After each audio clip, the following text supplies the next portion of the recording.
Hello दोस्तों, कैसे हो सब लोग। आशा करता हूँ कि सब लोग बहुत अच्छे होंगे। तो आज मैं एक छोटी सी कहानी सुनाने जा रहा हूँ। ये कहानी भले ही छोटी हो, लेकिन इसका मतलब, इसका इम्पैक्ट बहुत ज़्यादा पड़ने वाला है आप पे। तो कहानी को पूरे ध्यान से सुने और जो कहानी समझाना चाह रही है भाव को, उसको समझे। तो कहानी शुरू होती है, रात के 12 बजे हुए हैं। एक कुत्ते का नाम रख लेते हैं हम टॉमी। तो कुत्ता घर से निकलता है और घर से निकलने के बाद एक बस स्टैंड पे खड़ा हो जाता है। बस का इंतज़ार कर रहा होता है। तो बस 15-20 मिनट के बाद आकर के बस स्टैंड पे रुकती है। उसके बाद टॉमी बस में चढ़ जाता है और सीधा कंडक्टर के पास जाता है। और जो उसके गले में एक पट्टा था, उस पट्टे में पर्चियाँ थी बहुत सारी। तो उसमें से एक पर्ची निकाल के कंडक्टर को दे देता है।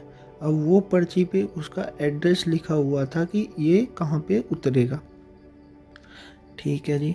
तो उसके बाद क्या हुआ कि बस चलने लगती है और कुछ देर बाद उसका स्टैंड आ जाता है। स्टैंड आ जाने के बाद वो बस रुक जाती है और टॉमी उतर जाता है। लेकिन क्या होता है कि बस में एक आदमी, जो ये प्रक्रिया थी, वो टॉमी जैसे चढ़ा, उसने पर्ची निकाल के दी, ये सब कुछ देख रहा था। तो उसकी उत्सुकता बढ़ने लग गई कि ये इतना समझदार, इतना मतलब होशियार, ये कुत्ता है किसका और ये करना क्या चाह रहा है। तो उस आदमी के मन में यही सब सवाल उठ रहे थे। तो उन सब सवालों का आंसर ढूंढने के लिए वो उस कुत्ते को फॉलो करने लगता है। तो जब वो टॉमी एक मेडिकल स्टोर पे जाता है और जो उसके गले में पट्टा था, उसमें से एक पर्ची निकाल के जो ओनर था मेडिकल का, उसको दे देता है। तो उस पर्ची पे कुछ दवाइयों के नाम लिखे हुए थे।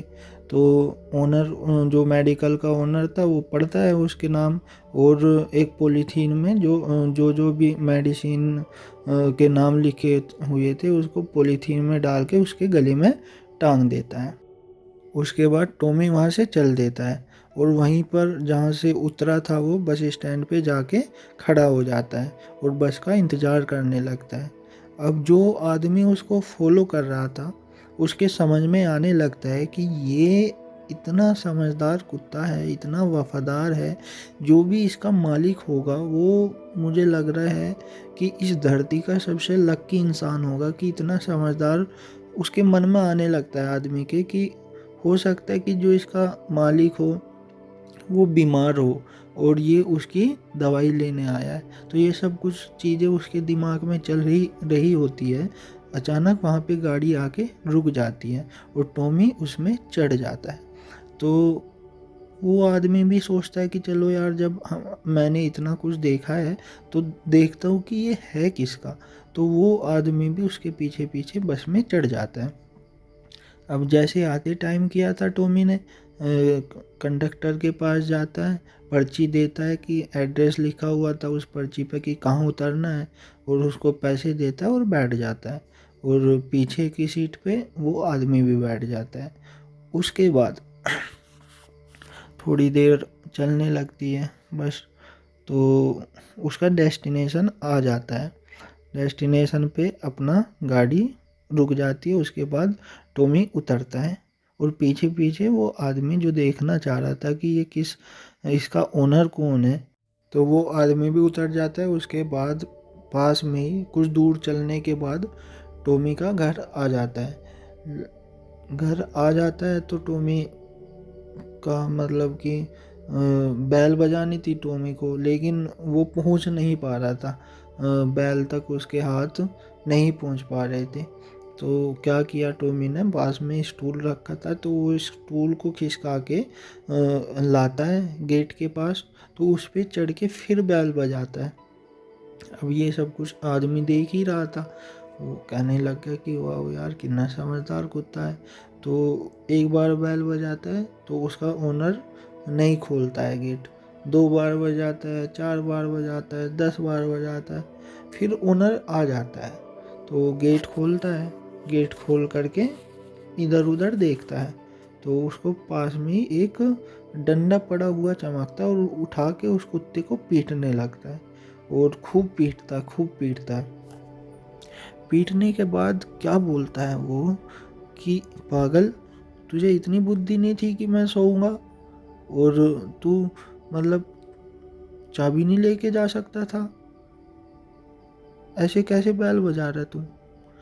तो इस कहानी का सार यही है दोस्तों, इस कहानी से यही सीखने को मिला कि हम कितने भी अच्छे बन जाए, कुछ भी किसी के लिए कर दे, ऐसा काम कर दे जो कोई ना कर सकता हो, फिर भी उसकी अपेक्षाओं का हमसे कोई अंत नहीं होगा।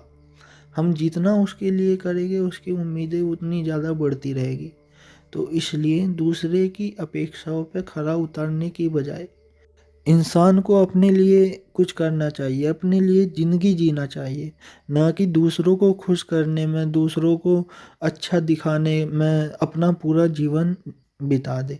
तो यही कहानी का सार था दोस्तों। उम्मीद करता हूँ कि कहानी आपको पसंद आई होगी और फिर मिलेंगे हम नेक्स्ट वीडियो में। तब तक के लिए बाय, टेक केयर। और कमेंट सेक्शन में ज़रूर बताएं कि कहानी कैसी लगी और दूसरी कहानी जल्दी लेकर के आता हूँ। Thank you.